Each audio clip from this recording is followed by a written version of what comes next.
oculta. Fe oculta. ¿Qué tal están? Buenos días, feliz mañana. Bienvenidos a Ve Ocultas. Les saluda Racelik Bertrán. Ya estamos en la compañía también de Frederick Goodman. Solo voy a ingresar ahorita a mi Facebook para poder colocar pública la transmisión y así a la par también pues saludamos a Frederick. Buenos días, Frederick, ¿cómo está? Bueno, buenas tardes. Ya por allá por Tenerife, buenos días acá Todo por excelente. Honduras. ¿Todo bien? Sí, sí, señor. Okay. Pública la transmisión. Bueno, ok. Regresamos al StreamYard. Voy a cerrar acá. Ahora sí. Bien. Estamos listos. Ya tenemos el título del programa para esta mañana, el cual se titula Jesús no fundó el cristianismo, en su cuarta parte.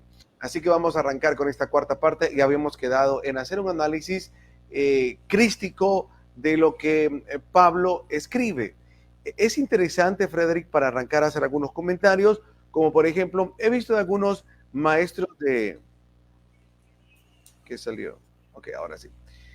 He visto de algunos maestros de Cabala que dicen que Pablo era un místico, que Pablo era un cabalista. Bueno, no sé si cabalista, pero sí lo relacionan como un místico. Y que muchas de las frases que realmente Pablo utiliza están codificadas bajo la óptica mística, bajo y muy parecido a lo que hace el estudio de la Cabala, ¿no?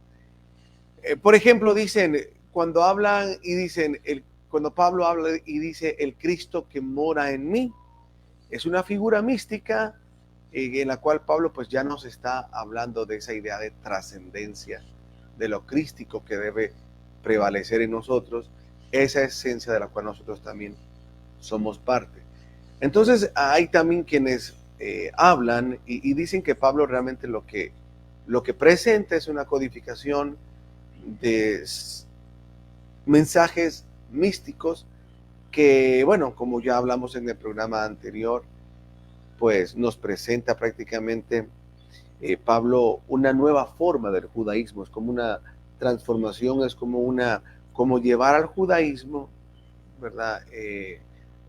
Como una especie de sincretismo, ¿ok? Todo el mensaje de Jesús, la figura de Jesús, así como también lo hace Bernabé. ¿Te acuerdas en la epístola de Bernabé, que es bastante clara en ese sentido de ver cómo extrapolar las figuras del Antiguo Testamento, de los sacrificios, y ponerlos bajo el prisma de Jesús? Entonces hace ese traslape que hace Bernabé en su epístola y con un mensaje pues muy bueno realmente cuando tú vienes de un adoctrinamiento ya sea evangélico o católico y pasas, y no digamos mesiánico, ¿no? Si esta gente tuviese la oportunidad y fuesen sinceros en agarrar Bernabé, creo que muchas cosas cambiarían. Incluso estas corrientes mesiánicas, con eso de cumplir la Torá, creo que Bernabé les cae muy bien para cambiar el chip y entender mejor esto. Entonces, muchos consideran, bueno, no he escuchado a alguien hablar de Bernabé, pero viendo a Bernabé, ciertamente como que chupó bastante de ese pensamiento paulino y bueno, nada más que lo especializa mucho mejor Bernabé en dar como una traducción de la simbología de los rituales y muchos de los mandamientos que hoy pues se quieren, llamémoslo así, que la gente los cumpla como se hacía en la antigüedad. Entonces Bernabé hace esta sombra y extrapola esta información y la lleva a la figura de Jesús. Pablo como místico, ¿qué tal recibes ese concepto, esa idea de Pablo como un místico codificando realmente en el mensaje que presenta figuras que hoy pues evocan la conciencia? Alguna vez escuché algo así, en alguna ocasión en internet habré visto algo similar. La cuestión es, cada cual, o sea, cuando una persona está metida en una religión, en una secta o en una sociedad, llamémosle mistérica o hermética, trata en un sentido de propaganda, lógico, de ah, captar a otras personas o a los que están dentro, dándoles a entender que ciertas personas importantes de la historia también estuvieron vinculados o también estaban de acuerdo con su sistema de pensamiento. Es como, por ejemplo, hace unos días teníamos yo y un amigo un debate en Facebook con una persona que asumía que los judíos habían creado la masonería. Y nosotros le decíamos, eso no tiene ningún fundamento histórico, pero si tú conoces algo que nadie más en Sí, la ya lo historia... leí. Ujú. Ok, pues apórtanos porque históricamente eso no es cierto, pero quién sabe, a lo mejor dentro de nuestro conocimiento hay cosas que no sabemos. Ahí se acabó el debate, pero el punto era, Bueno, aunque, principalmente, perdón, ahí él decía en ese debate, recuerdo muy bien, porque lo leí, muy bien chismoso y me metí en el debate, él justificaba lo que muchos hablan, que eso se dice porque Salomón prácticamente es el fundador de la masonería, solo como un dato por los que de repente van a ver el programa y van a hacer este mismo comentario. claro, y claro, hay algunos puntos ahí de que, lógicamente, desde un punto de vista de marketing, la masonería am, atraería a más adeptos o atraería a personas interesadas en el conocimiento, en el humanismo, en la historia, en especial si dijese que Salomón era masón o que Yeshua, o sea, Jesús, era masón. Lógico, es una cuestión de propaganda, de marketing. Pero si ya nos queremos ir al fundamento y a las bases, habría que ver si una cosa es el hecho de que yo conozca una serie de elementos que también están en la masonería, que también están en la cábala. Distinto es, lo puedes, por ejemplo, decir, ¿no? Que es otra cosa, que yo pertenezco estrictamente a esa sociedad, ¿sí? O que soy alguno de los fundadores de esa sociedad. Eso es algo completamente distinto. Es como cuando hablamos a veces de la cábala. El hecho de que en la cábala existan ciertos elementos de análisis que también existen en la masonería, que también existen yo qué sé, en otras sociedades mistéricas, no significa que el uno sea el que dio origen al otro, igual que, porque son conocimientos que son universales dentro de Correcto, esa lo es la que palabra. es la profundidad de la búsqueda del conocimiento, ¿no? Esto es igual que cuando hablan del tema del diluvio, dicen, no, es que el diluvio lo copió una cultura de la otra, ¿no? Si es que hay más de 300 historias en el mundo que hablan sobre el diluvio, entonces lo que hay es un común denominador, ¿sí? Que en este caso sería el diluvio. Lo mismo en cuanto al conocimiento. Que si la estrella, lo que llaman el hexagrama, es un símbolo de Molech, ¿sí? Porque le llaman estrella, pero es que eso no es una estrella, es un hexagrama, es una forma geométrica y pertenece a la geometría sagrada desde hace, igual que la esvástica. Dicen, es que la esvástica es el símbolo de los nazis. No, es un símbolo de los tibetanos. Los mayas utilizaban también el símbolo de la esvástica hace miles de años. Entonces, que hay un conocimiento común, yo le puedo dar un mal sentido si yo quiero. Lo mismo aquí. Pablo llega a una comprensión de determinadas cosas. Eso no significa que necesariamente él se hubiese introducido en cierta sociedad hermética, quién sabe cuál. Digamos, ok, vamos a dar la posibilidad de que fuese así. Muy bien. Salgamos de la parte especulativa, perdón. Salgamos de la parte especulativa y entremos en la parte eh, de la historicidad, donde hay alguna fuente que pueda ratificar eso.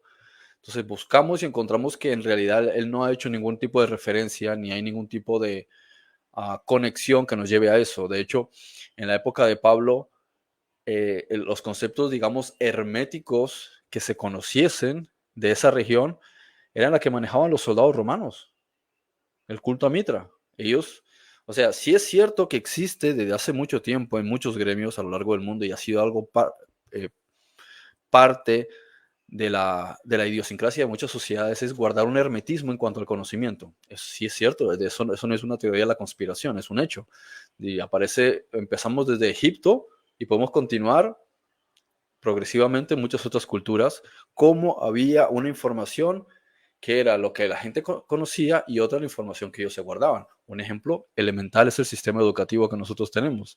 El sistema educativo tiene unas bases, de matemática, de biología, o lo que en primaria te llaman naturales, bueno, hasta las bases de la anatomía. Hay muchas cosas básicas de matemática y yo qué sé, de Claro, lengua y y demás. va por niveles. Pero otra Por cosa ejemplo, mira, distinta, ujú, perdón, otra cosa distinta es que tú ya quieras profundizar en ciertas áreas de la matemática hasta el grado de llegar, y matemática, digamos también física, para llegar a la física cuántica, pero eso no te lo van a enseñar en primaria.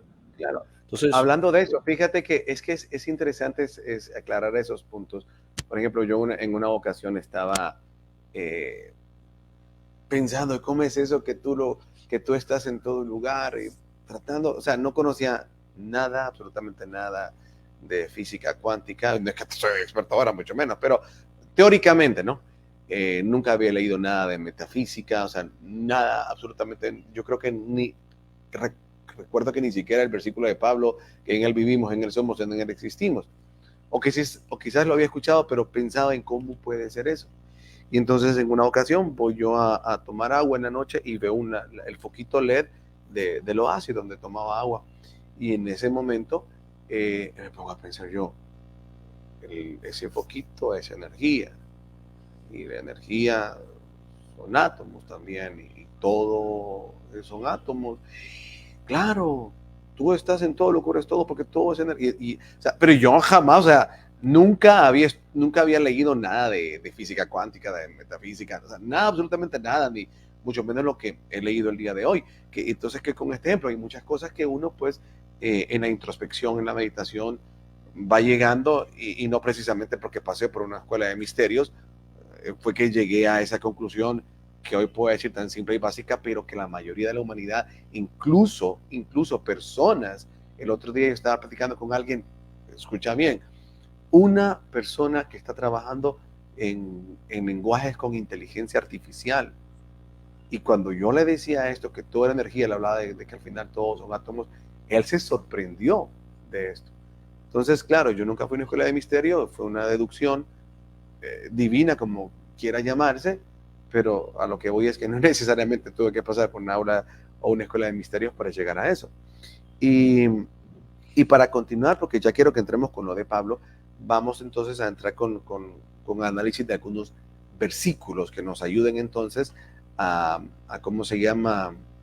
A poder darle sentido al programa de hoy, que es poder ver estos mensajes crísticos o de la conciencia que están detrás de las figuras que Pablo eh, escribía. Vamos a buscar aquí algunos, entonces, por ejemplo, vamos a ver, ok, vamos a buscar aquí, por ejemplo. Bueno, aquí, por ejemplo, 2 de Timoteo 1:9, pues Dios nos salvó y nos llamó a una vida santa, no por nuestras propias obras, sino por su propia determinación y gracia. Nos concedió este favor en Cristo Jesús antes del comienzo del tiempo. Entonces aquí vemos nuevamente este juego de palabras que dentro de la perdón, ¿qué versículo, qué capítulo y versículo es? 2 de Timoteo 1:9. Lo leo, búscala ahí mientras voy dando este contexto. Una vez vemos esta mezcla de palabras donde a primera instancia nos invitan a la idolatría hacia Jesús, ¿sí? Y esa idolatría hacia el Padre, que sería bonito también hablar en un programa un poquito más de esto, de idolatría. Pero bien, la cuestión es que siempre vemos aquella cuestión externa. Nos lo dio el favor gracias a Jesús, que fue a la cruz. Entonces, como Jesús fue a la cruz y perdonó nuestros pecados en la cruz, es que entonces yo puedo recibir este favor, porque Él derramó la sangre, y el otro aspecto que no es por lo que yo hago, sino por lo que Él hizo. Y cuando leemos estos versículos, pues a la letra simple, eso es lo que está diciendo. Pero si tratamos de irnos detrás de la codificación crística, podremos ver algo diferente en este versículo, Frederick, que nos ayude a no enfocarnos en la cuestión idolátrica, sino que ubicarnos también a nosotros como esa figura de ese Cristo que tenemos nosotros, que somos nosotros y que debemos de desarrollar. Adelante.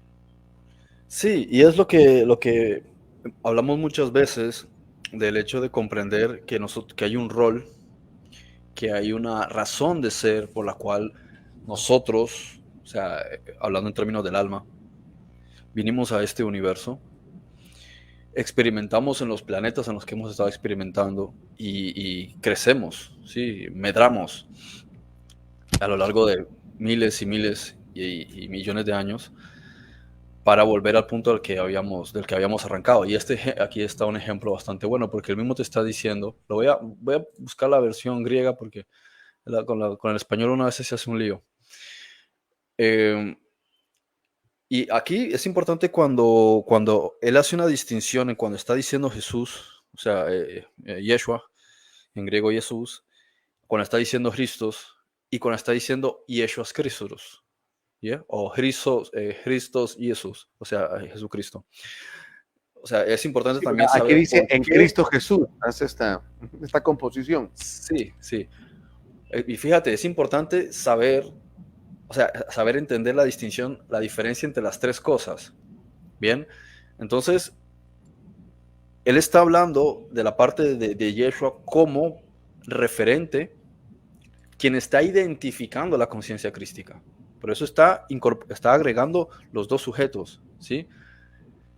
Y dice aquí bueno, sí. Ayer estabas hablando del tiempo Cronos, que es el que está aquí mencionando. Dice Chronon, ¿sí? Y después dice el aionon, porque la palabra eterno no es estrictamente un concepto correcto, ¿sí? Porque lo eterno tiene que ver con el éter, es una sustancia, no es una cuestión del tiempo necesariamente. En cambio, los aionon, ¿sí? Como la palabra hebrea ayom, yom, que lo traducen como día, en realidad es un periodo. Es un periodo en el que se está desarrollando la conciencia, por eso normalmente se entiende como luz del día. De ahí viene también el nombre Zeus, que quiere decir el dios de la luz. El dios de la luz. Entonces, cuando habla de los eones, sí que es mejor entender eones que la palabra eterno, porque eso confunde muchísimo. De hecho, te saca totalmente de la visión correcta del entendimiento del universo. Los eones, o sea, es una de las cosas fantásticas de lo que es la lengua en sí. Cuando tú te vas a la raíz del significado de un término, como es quitar automáticamente la palabra eternidad, ¿sí? Y sustituirla por la palabra aionon, ¿bien? Que es la que usan ellos. Lógico que tiene que ver con el hebreo olamim, pero es la misma cosa. El olam es el universo y todo lo que en él hay, ¿sí? Pero cuando tú entiendes la profundidad de por qué el Espíritu Santo eligió que incorporasen un programa adicional dentro del conocimiento que les habían transmitido a través de otra lengua. Cada lengua tiene una serie de patrones. Cuando tú agregas otra lengua, estás duplicando la base de información, ¿sí? Aunque tú dices, no, yo lo traduzco, no.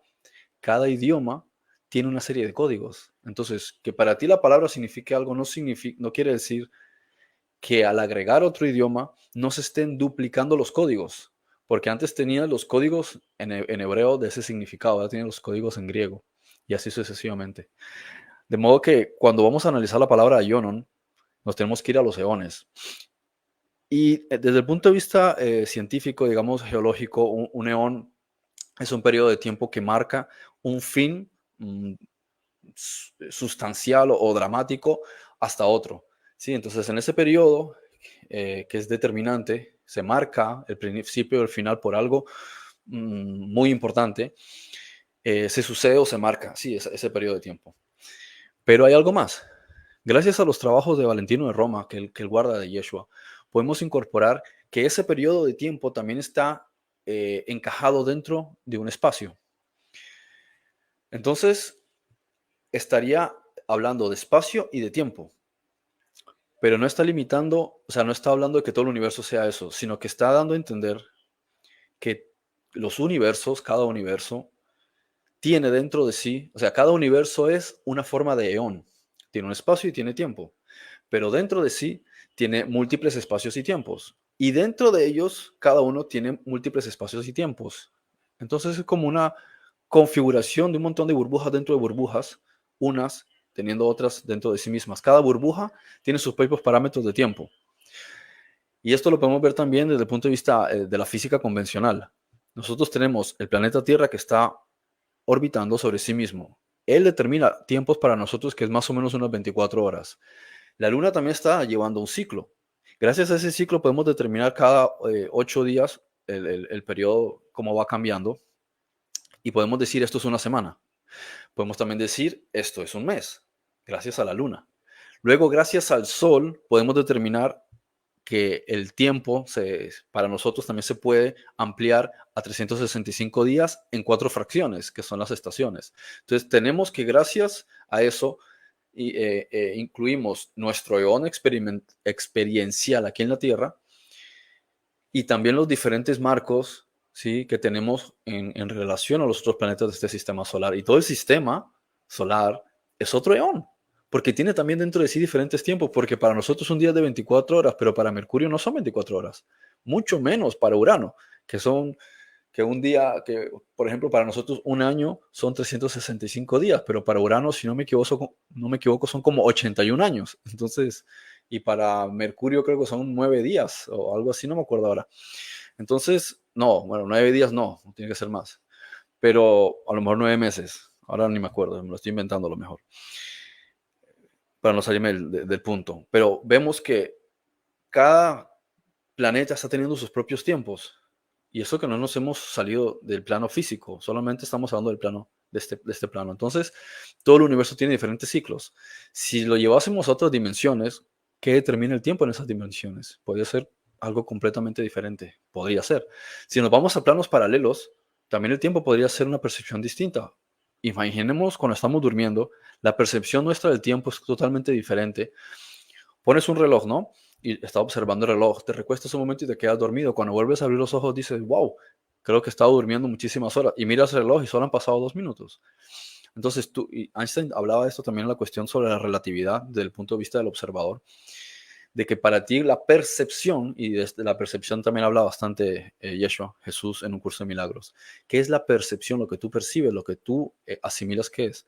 Algunos casos de estos hombres que han salido de la tierra, como el caso de Enoch, él cuenta que para él pasó 1 año, ¿sí? Pero cuando él regresa se da cuenta de que aquí la gente ha envejecido, por lo que la percepción de tiempo para ellos es distinta de la de él, solamente porque él salió de la esfera del planeta Tierra, por lo que la biología está también sujeta a eso. Y a donde quiero ir con todo esto es que Pablo nos está hablando, ¿sí? Pablo está hablando de algo relativo a la existencia que se ha dado a lo largo del universo y que funciona de diferentes maneras, tanto en encarnaciones distintas como en diferentes dimensiones, en diferentes mundos, en diferentes sistemas estelares, en diferentes galaxias, hasta en diferentes universos.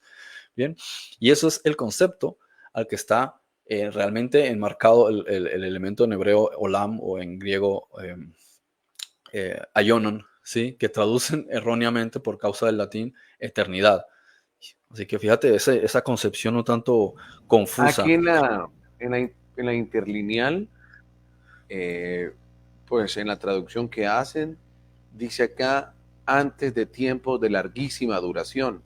Es la palabra que colocan, y creo que esta pues ayuda un poquito mejor. Tal vez no la descripción que hoy nos das, pero por lo menos se aleja de ese concepto tan escaso de eternidad que tenemos. Pero igual, sí, de hecho la palabra aion es periodo de tiempo, pero fíjate, ahí no dice aion. O sea, si miras, no hace falta saber griego para ver que tiene 7 caracteres abajo, ¿sí? Tiene el alfa, iota, omega, ¿sí? Y la nu, y la ni, ¿no? Entonces tiene aion, pero aparte tiene otra vez, exacto, ¿lo ves? Tiene alfa, iota, omega y tiene ni. Luego tiene otra vez iota, omega y ni. ¿Por qué? Porque es un plural. Entonces no está hablando de un eón, está hablando de múltiples eones. Entonces, ¿por qué él dice los tiempos en los múltiples eones? Porque nosotros venimos de experimentar previamente existencia en muchísimos otros lugares y en muchísimas otras épocas. Y eso es a lo que está refiriéndose a él, entre las cosas tan extraordinarias que está diciendo. No sé qué tan consciente es él de lo que está afirmando en ese momento, pero, como decíamos en las temáticas anteriores, uno muchas veces es instrumento del Espíritu Santo sin uno mismo saber qué es lo que está diciendo. Tú simplemente fluyes y escribes o hablas. Puede que tú mismo después te vuelvas a escuchar 30 años después y digas, ¿y yo cómo sabía eso? No, es que no tenías que saberlo. Tú simplemente te estabas dejando llevar por la intuición y por la percepción y por el flujo, ¿sí?, de energía que estaba trabajando a través de ti. De ahí viene la palabra inspiración, porque se estaba inspirado. ¿Qué es estar inspirado? Es in spiritu, inspiratu. O sea, tú estás en un estado espiritual, o sea, tu conciencia en el momento en que tú estás muchas veces hablando o escribiendo o incluso componiendo una obra musical o, O comprendiendo algo. o dibujando, ¿sí? Que a veces dices, de repente dices, ¿y esa obra maestra que has hecho? Simplemente estaba como vibrando en otro flujo de energía. Y ahí entré en una sincronicidad con una conciencia mayor, llamémosle Espíritu Santo, o llamémosle, como decían, las ninfas, o sea, las fuerzas de Apolo, ¿sí? Entonces, adquieres ese algo que está vibrando, como contaba Albert Einstein, como contaba a Leonardo da Vinci, que simplemente se tomaban un momento para cerrar los ojos y despejar la mente y sentían como que había un flujo de una información que entraba en su conciencia y les daba ideas en matemática, en arte, en geometría, etc. Y ahí es donde ves, ¿sí?, que hay una información, de modo que ni siquiera hace falta que tú seas necesariamente un genio, estrictamente hablando, porque tienes un don especial, sino que lo que sabes es entrar en la resonancia adecuada, en ese flujo, Ok, pero en y este tener una caso, percepción y tener una capacidad de escuchar la intuición y poder transmitirla de la mejor manera posible, sea con música, sea con dibujo, sea escribiendo, sea hablando, diferentes maneras en las que uno puede desarrollar o traducir lo que está llegando a través de un momento de inspiración. sí, bien. Por ejemplo, siguiendo con este versículo y como lo traduce la Biblia interlineal, dice, de él habiendo librado a nosotros y habiendo llamado a llamamiento santo, no según a las obras de nosotros, sino según propio propósito y bondad inmerecida a la habiendo sido dada a nosotros en ungido Jesús antes de tiempos de larguísima duración. Dos preguntas acá. Primero, este concepto que tenemos constantemente de que no es por lo que nosotros hacemos, sino es por lo que Dios ya hizo y por lo que Dios ya hizo en Jesús, cuando se habla de la gracia, que es un regalo inmerecido. Entonces, ¿cómo entender esto desde un punto de vista crístico, sacándolo de la idea religiosa, donde nos coloca en una posición de prácticamente inacción? Y no solo inacción, porque muchas veces dicen, bueno, es que sí actuamos, pero porque por agradecimiento. Eh, ¿Cómo entender estas palabras? Entonces, no según nuestras obras, sino el propósito que Él ya había determinado y que es gracias a Cristo Jesús. Pues en este caso dice ungido Jesús y dice antes de tiempos de larguísima duración. ¿Cómo entender esta unión de palabras? Tanto el hecho de no es por nuestras obras, sino es por lo que Él ya hizo y también se refiriéndose a Cristo Jesús antes de eones. Hay que entender, cuando está hablando de obras, hay que ver lo que en Occidente significa una obra y en Oriente significa una obra. Porque aquí, por ejemplo, se utiliza obra para una construcción, ¿sí? Una obra. Pero cuando te vas a la lengua hebrea, la palabra obra y la palabra trabajo y la palabra servidumbre, la palabra esclavitud, básicamente están conectadas de la misma terminología, de abadum. Así que, como decía el otro día, ¿cuál es el contexto para saber diferenciar entre un trabajo que está llevando a cabo una tarea y que tú eres esclavo? Hay que ver el contexto, porque en la raíz es una obligación. Entonces, cuando tú estás obligado a hacer algo, ya no tienes libertad. Pero puede que tú estés comprometido a hacer algo por voluntad propia y porque te gusta, a diferencia de una persona que está esclavizada a algo y que no tiene libertad sobre ello. La raíz entre ambos es la obligación, pero uno tiene libertad y el otro no tiene libertad, porque él simplemente no es que no tenga libertad de pensamiento, lo que no tiene es libertad de salirse de su propio propósito. Si a ti te gusta hacer algo, no es que tú no seas libre de dejar de hacerlo. ¿Por qué vas a dejar de hacerlo si te gusta? No obstante, es una obligación. Otros, sin embargo, hacen cosas porque están obligados y no pueden salir de eso aunque quisiesen, como la esclavitud. Otros son siervos y temen desligarse por cierto X o Y implicación o porque son dependientes de X cantidad de dinero que vayan a recibir una contribución. Entonces, por eso ellos mismos se hacen siervos. Otros, sin embargo, no están pensando en nada de eso, simplemente están sintiendo que hay un llamado, una vocación, entonces se sienten conectados con ello. También es una obligación y lo vemos con los sacerdotes antiguos levitas. um, Cumplían sus oficios, pero ¿quién les estaba vigilando para que lo hiciesen de X o Y manera? Salía su corazón.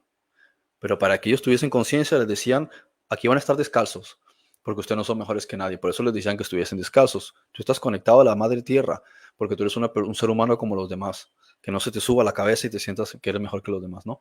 Por eso les decían que estuviesen descalzos. Así que al punto a donde iba a ir con todo esto, que me salí me salí del tema, cuando está diciendo sobre las obras, esto lleva a un error en el mundo religioso. Dice, no es por obras, pero dice, deberíamos pensar un segundito de qué obras está hablando, porque las obras que Pablo, como judío menciona, están referidas a la práctica de las cosas mencionadas en la ley del Sinaí, o sea, las mitzvot, las 603 ordenanzas. Sin embargo, desde la mentalidad occidental, obras son acciones.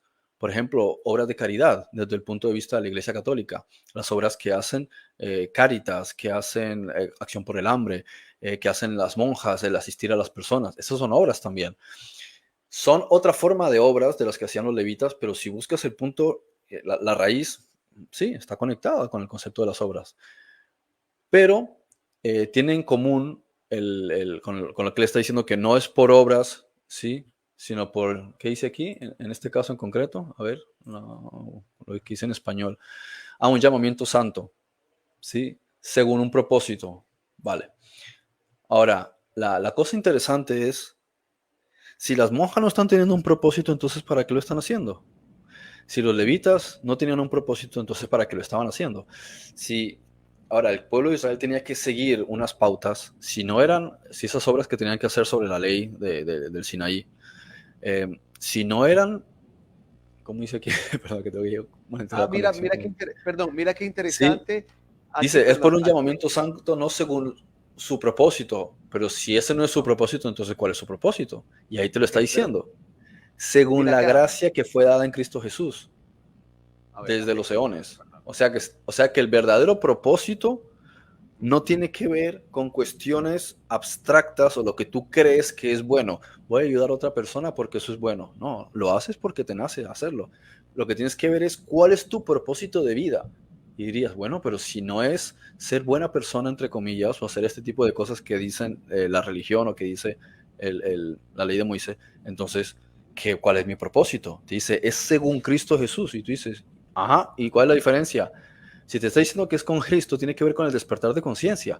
Así que las obras que realmente tienes que realizar son las de la transformación interior, no de una transformación exterior.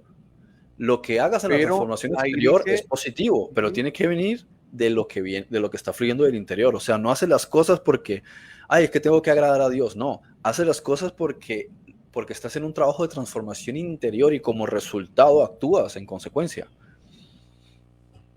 sí, solo que ahí dice, habiendo sido dada a nosotros en ungido Jesús.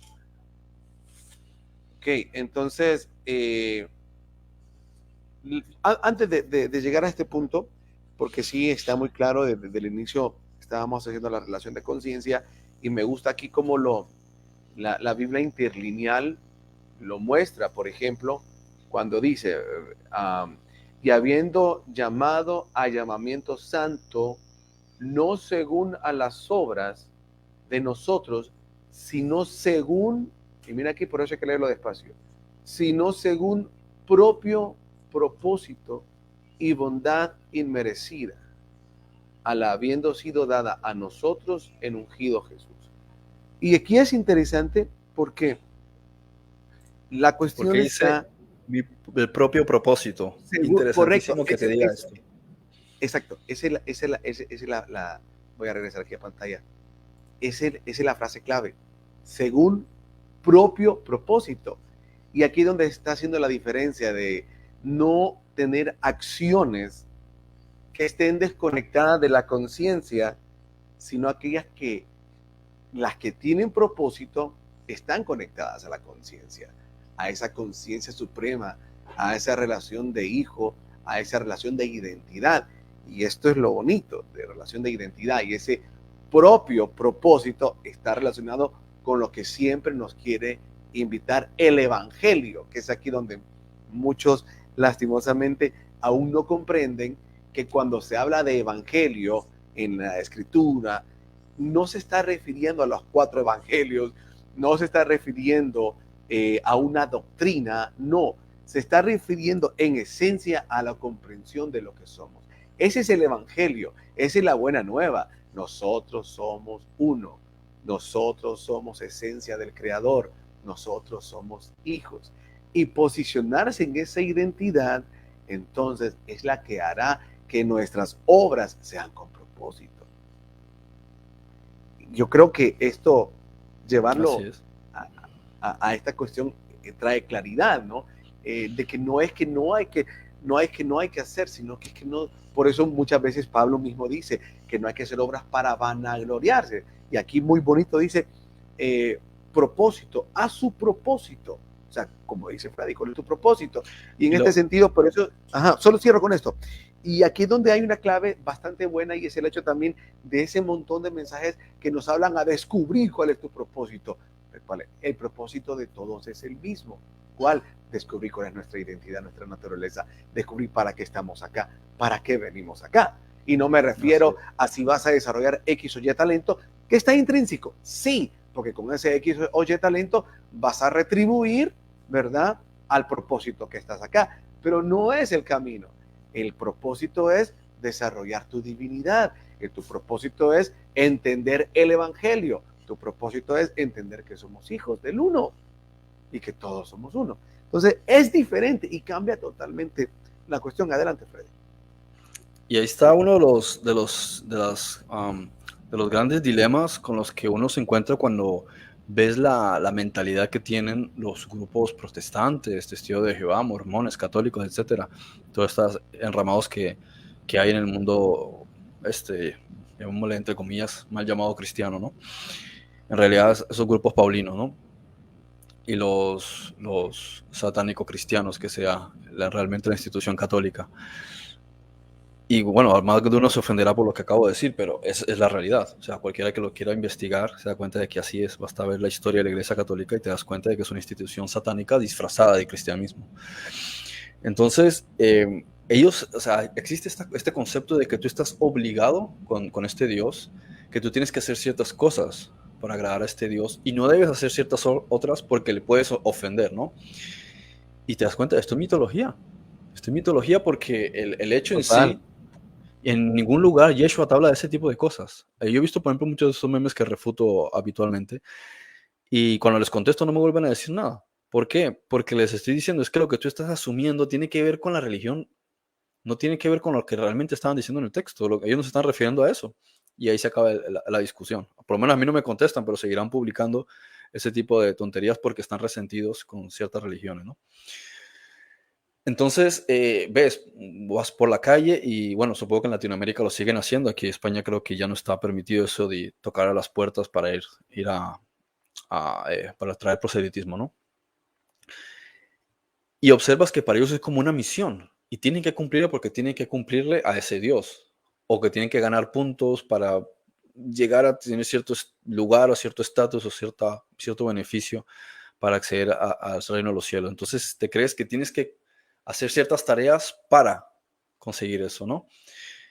Y puede parecer muy loable, muy lógico, pero cuando vas analizando los diferentes mensajes que va transmitiendo Yeshua y la forma en la que lo enseña, eso es algo secundario. Es decir, casi que es una reacción que viene como consecuencia de una primera cosa que tiene que ver con tu búsqueda interior.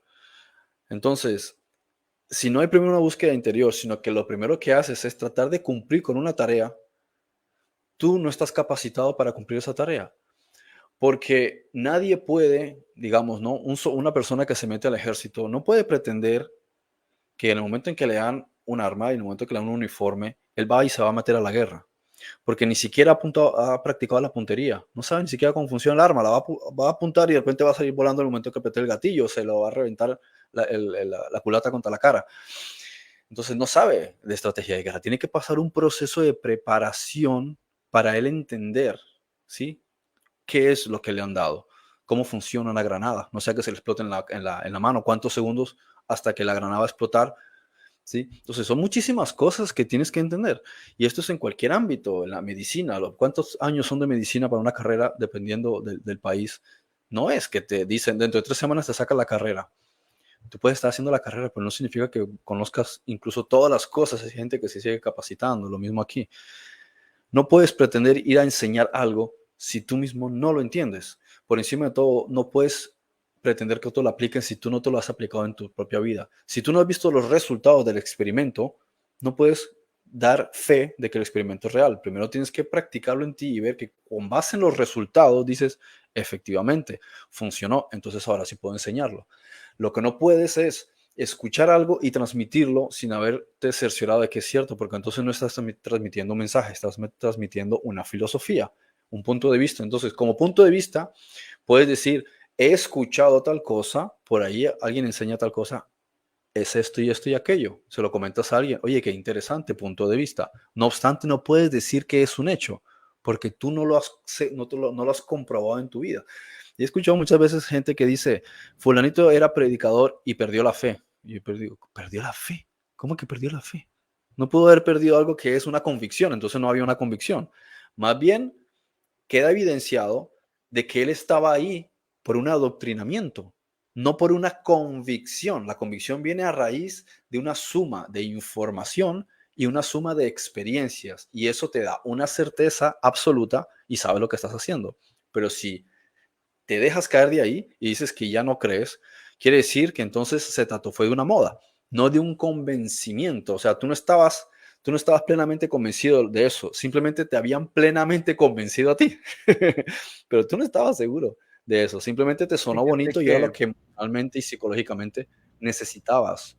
Como, fíjate que eso es bien importante porque yo a veces me preguntaba y decía, es que cuando uno llega a comprender esto, es que no hay vuelta atrás, es imposible que yo realmente digo, de esa agua no voy a beber, pero de repente es que miro imposible que yo pueda regresar a la vida que tenía y a los pensamientos que tenían después de haber descubierto eso.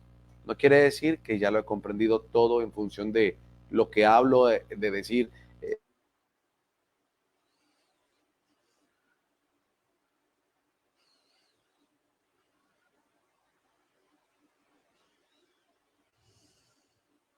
se fue la señal,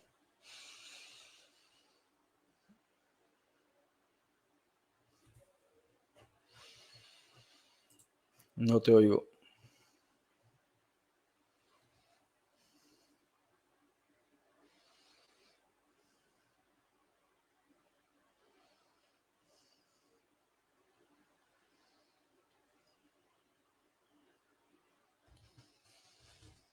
no te oigo,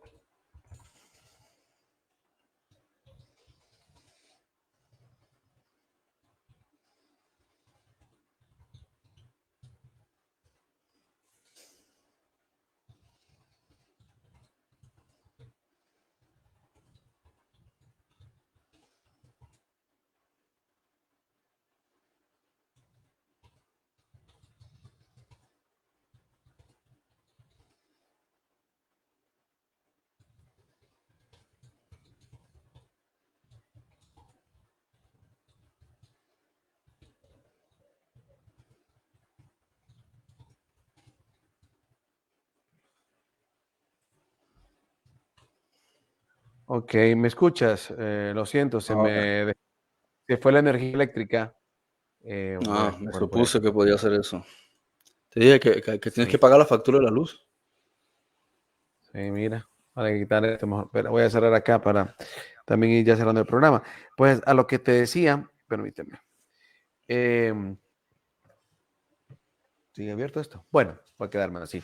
¿Qué parte estaba? Me desconecté completamente. Ok, entonces yo muchas veces me digo, yo veo imposible que pueda regresar atrás. Es cierto, todavía no he comprendido muchas cosas de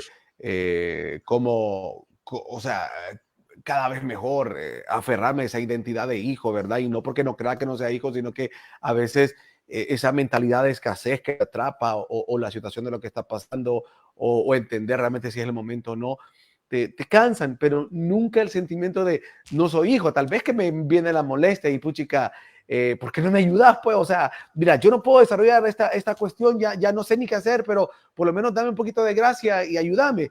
Pero, pero más de eso, de decir yo, eh, no entender que no soy hijo, que todos vivimos en él, que existe un creador, que existe una fuente, para mí es, o sea, ya no hay vuelta atrás sobre esa comprensión. Creo que llegué a un punto de comprender todo eso, que no hay vuelta atrás.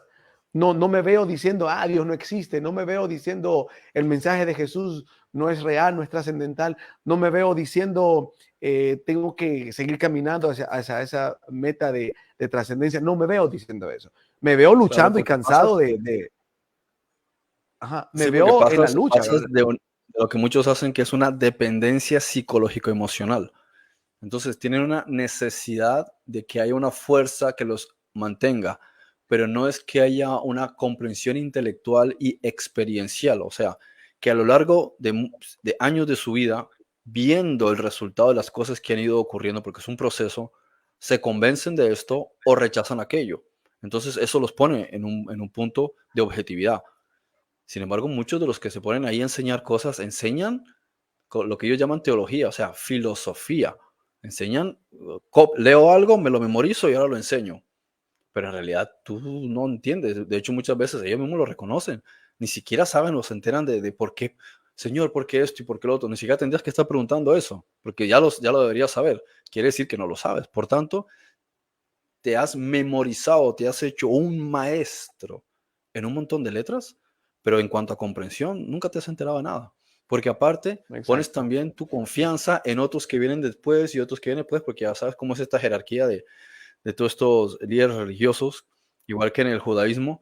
Lo que dijo el rabino no sé qué, si sé cuánto, de no sé cuánto, en el libro de esto. Lo que dijo el predicador latinoamericano, no sé qué, en los años 80, y es como, está siguiendo a personas y opiniones de ellos, dando por sentado que ellos están en lo correcto, ¿sí? Y te da miedo tener un pensamiento diferente y dar una opinión pública diferente. Uy, ¿qué dirán? Entonces te das cuenta de que no tiene que ver, o sea, que no es lo que estaba enseñando Yeshua. Él mismo le está diciendo a la persona, primero mira lo que hay en tu propio ojo y después te paras a ver lo que hay en el ojo de otro.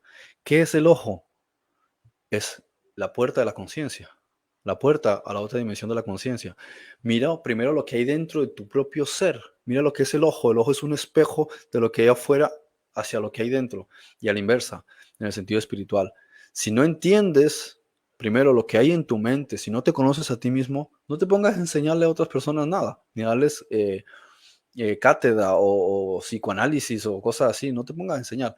Puedes compartir tu punto de vista, eso sí, diciendo, es mi punto de vista, mira qué interesante lo que escuché, mira lo interesante que leí. Eso sí, por supuesto, y eso nos retroalimentamos compartiendo conocimientos, pero lo que es hacerte tu maestro, ¿sí? De enseñar, eso requiere experiencia en la vida y un número bastante, digamos, relativamente amplio de un conocimiento que has estado adquiriendo. O sea, es una parte esencial de la experiencia de la vida. Es una de las cosas de las Ok. cuales hablábamos Mira, de por qué los rabinos se enfadaban con Yeshua, con Jesús, porque dirían, este tipo que tiene 28, 29 años y se pone a enseñarnos a nosotros, o sea, ¿cómo se dice? La palabra sería o sea, qué arrogante, ¿no? sí, mira, Qué solo osado porque de venirnos a tengo una darnos emergencia. doctrina nosotros que tenemos 50, 60, 70 años que hemos estudiado sobre esto, ¿no? Claro, tengo una emergencia por acá, pero no quiero cerrar el programa sin discutir rápido este versículo y con este cerrar, donde habla de Adán y Cristo y dice, por tanto, como el pecado entró en el mundo por un hombre y por el pecado la muerte, así la muerte pasó a todos los hombres, por cuanto todos pecaron. Y luego más adelante dice, Así que como por la transgresión de uno vino la condenación a todos los hombres, de la misma manera por la justicia de uno vino a todos los hombres la justificación de vida, ¿verdad? Y en otro versículo dice, así como el pecado entró por Adán, así también, aquí dice, así también, aquí al final dice, pero la ley se introdujo para que el pecado abundase, más cuando el pecado abundó, sobreabundó la gracia, para que así como el pecado reinó para muerte, así también la gracia reine por la justicia para vida eterna mediante Cristo Jesús. No sé si hay otro versículo que lo dice más claramente, dice, así como el pecado entró por Adán, así también la vida entró por Jesús o por Cristo, no recuerdo. Bueno, aquí dice Jesucristo, aquí está la duplicidad, ¿no? La asociación de los dos términos, no separados, sino en uno solo, por Jesucristo. Rápidamente, Freddy, ¿qué es esto? Entonces, ¿qué es lo que Pablo nos quiere decir? Que el pecado entra por Adán y así todos los hombres lo heredamos.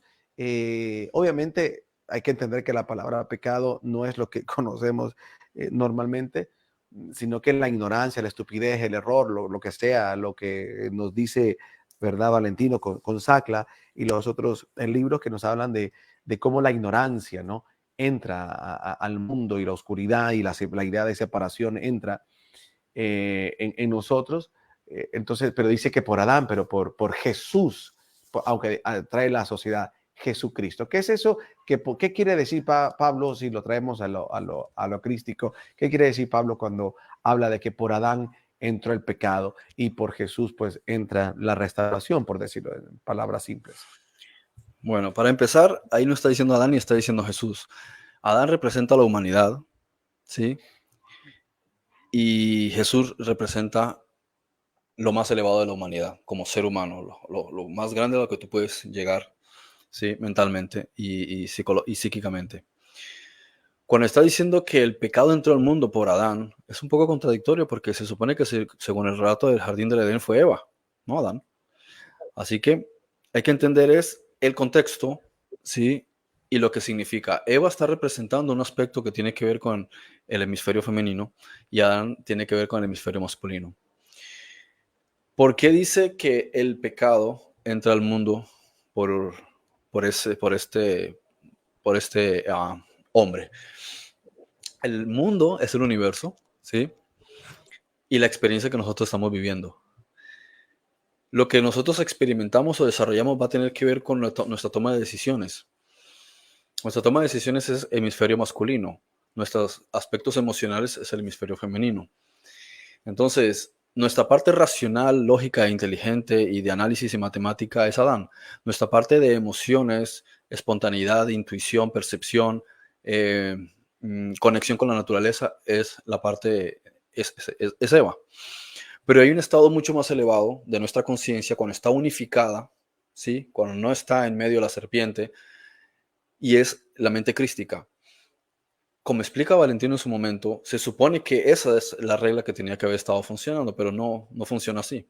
Entonces, hay un ser humano que actúa según el ego, o sea, que escucha la serpiente, y hay un ser humano que es trascendente. Puedes ver el ejemplo de Yeshua, es uno de ellos, ¿no?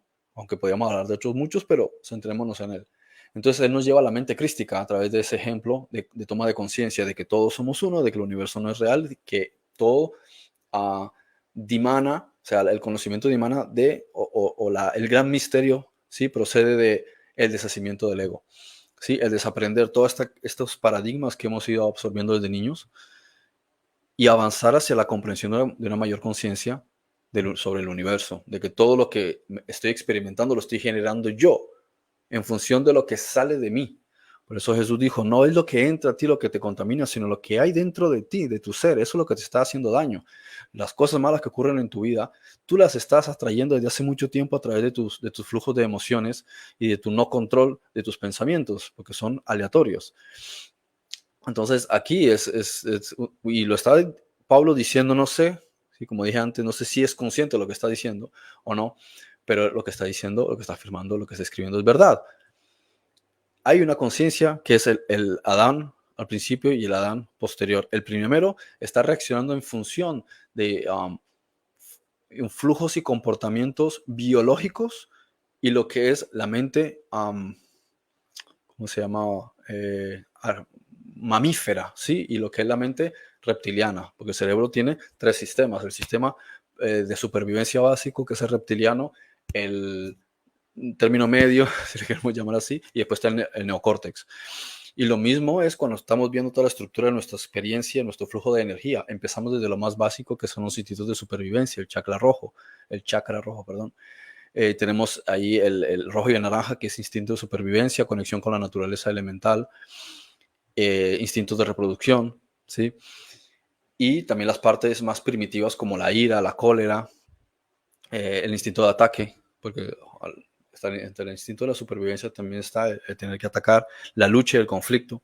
Pero a medida que vas avanzando, llega un punto en que cuando llegas al sexto chakra, que es una conexión con tu ser interior, que es el análisis de tu ser, que es tu mente, tus pensamientos, entonces ahí llegas a Cristo, porque Cristo está aquí en el medio, no está aquí ni está aquí. Él está en la conexión perfecta entre Adán y Eva. Y bueno, por ahí es por donde va la cosa. Empezamos como seres primitivos, o sea, Adán, y vamos evolucionando hacia la conciencia crística. En Adán experimentamos el concepto de pecado, es decir, violar tus propios principios elementales como ser espiritual. Porque todo lo que estás haciendo, pensando, sintiendo, está propagando algo que está produciendo una resonancia que por magnetismo vuelve a ti y te afecta. O a medida que lo equilibras y te centras y encuentras la mente crística, ahora todo lo que vas a sacar del reino de los cielos hacia la tierra te va a traer a ti el paraíso.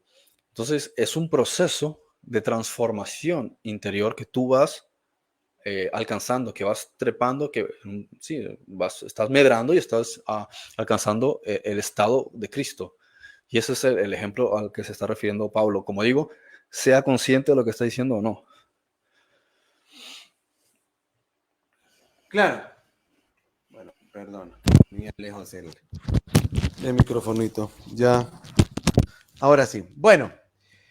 Freddy, quiero agradecerte por el programa del día de hoy. Lastimosamente, con esta energía eléctrica tengo poco de carga, así que ya no podría seguir haciendo el programa. En cualquier momento se me apaga.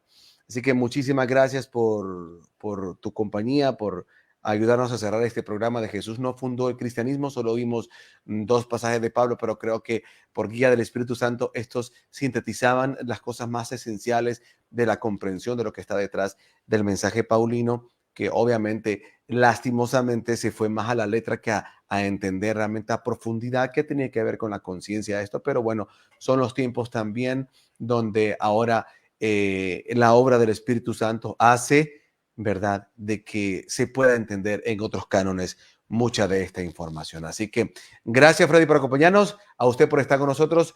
Esto fue Ve Ocultas. Será entonces hasta la próxima. Buenas tardes o buenas noches, según donde esté. Gracias por acompañarnos y por haber disfrutado de Ve Ocultas. Tus palabras de cierre, Freddy. Que estén todos muy bien. No esperaba decir nada. Perfecto, chao. Ve Ocultas. Ve